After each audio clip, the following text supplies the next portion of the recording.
নবীজি আবু হুরায়রা রাদিয়াল্লাহু তাআলা আনহুর পাশ দিয়ে যাইতেছেন। আল্লাহর নবী বললেন, মাল্লাযী তাগরিসু ইয়া আবা হুরায়রা, আবু হুরায়রা তুমি কি লাগাও, কি গাছের চারা তুমি রোপণ করো আবু হুরায়রা?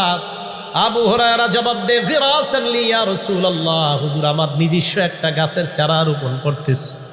আল্লাহ নবী বললেন, আলা আদুল্লুকা আলা গিরাসিন খায়রিন লাকা মিন হাযা, আমি কি তোমাকে এর চাইতে উত্তম গাছের কথা বলবো না, যে গাছটা তোমার এই দুনিয়ার গাছের চাইতে 1000 গুণ বেশি উত্তম?